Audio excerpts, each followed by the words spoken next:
इस वक्त commander retired Naeem Yusuf साहब जो कि रेस्क्यू एक्सपर्ट हैं वो हमें ज्वाइन कर चुके हैं। अस्सलाम वालेकुम डॉक्टर साहब। वालेकुम अस्सलाम।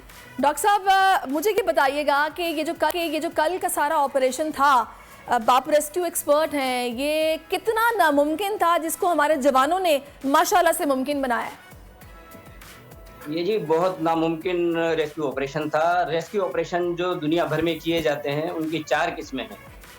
पहला रेस्क्यू ऑपरेशन जो है वो ग्राउंड रेस्क्यू ऑपरेशन कहलाता है। दूसरा rescue operation water rescue operation या सी रेस्क्यू ऑपरेशन कहलाता है। तीसरा रेस्क्यू ऑपरेशन एरियल ऑपरेशन या रेस्क्यू फ्रॉम हाइट कहते हैं उसको।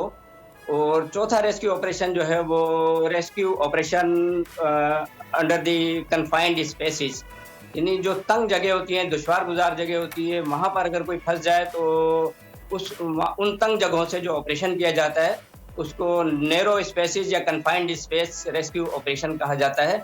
और ये एरियल ऑपरेशन अपनी नौयत का पहला रेस्क्यू ऑपरेशन था कि जो इंतहाई दुश्वार था, वरना तो ये पहाड़ों पर लोग फंस जाते हैं, बुलंदियों पे फंस जाते हैं, ऊंची बिल्डिंगों में फंस जाते हैं।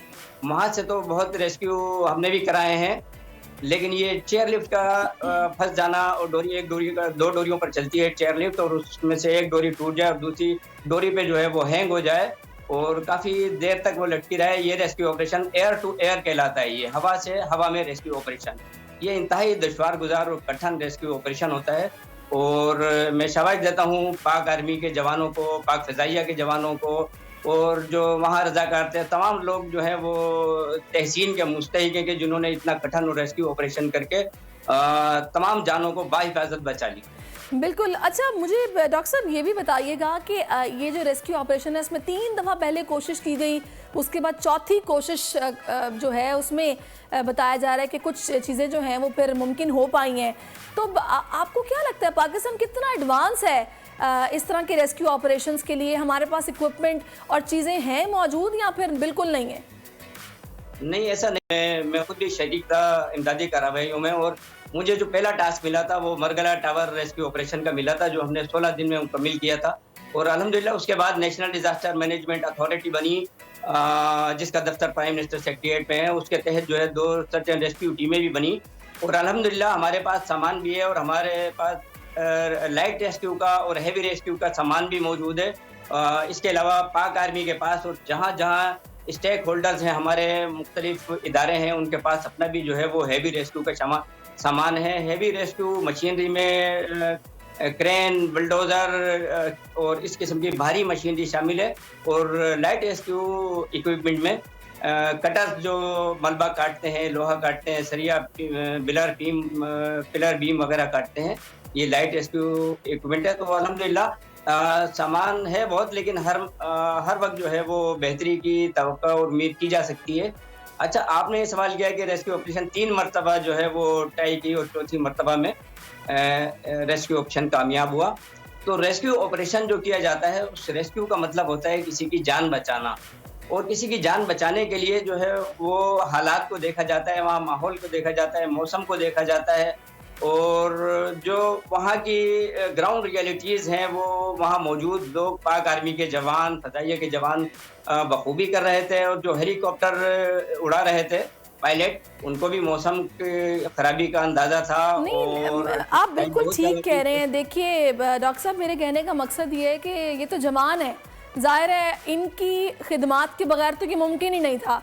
लेकिन हमारे जो इदारे हैं, यहाँ पर जो इंतज़ामिया है जो कि ये चेयर लिफ्ट चला रही है और जिसको ये इसकी मेंटेनेंस का ख्याल रखना है, उनको किसी भी किस्म की सिचुएशन के लिए हर वक्त प्रिपेयर रहना है। डू यू थिंक कि उनके पास की सारी चीज़ें मौजूद हैं और एक्सपर्ट्स मौजूद हैं जो कि काम करें? सामान है, लेकिन बेहतरी की गुंजाइश तो हमेशा होती है, और दुनिया भर में लेटेस्ट रेस्क्यू इक्विपमेंट आ गए हैं।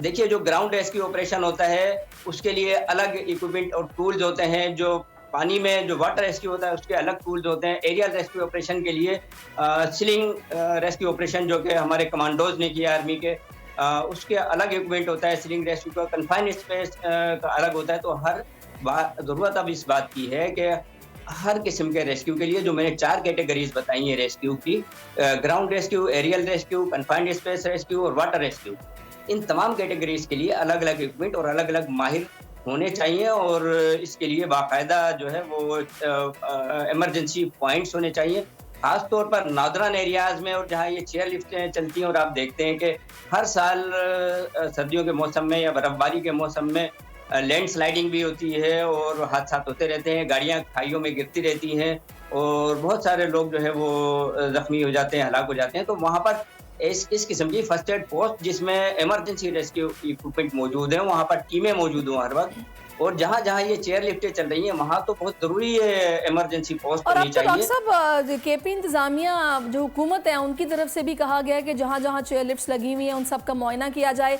और रिपोर्ट पेश की जाए, ताकि जाहिर है कि इनकी मेंटेनेंस का ख्याल रखा जाए। अगर इग्नोर किया जाएगा तो ऐसे वाक़यात आए रोज़ रोनुमा होंगे, जो कि बड़ा डेंजरस है। इंसानी जान बड़ी कीमती है। अगर आपको ये वीडियो पसंद आई है तो लाइक पर क्लिक कीजिए।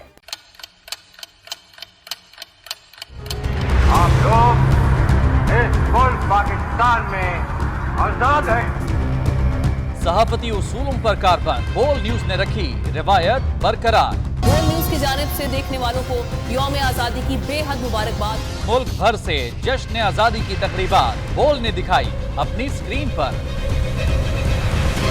पाकिस्तान के 76वें यौम आजादी का जश्न बोल ने सुनाई पाकिस्तान जिंदाबाद के नारों की गूंज।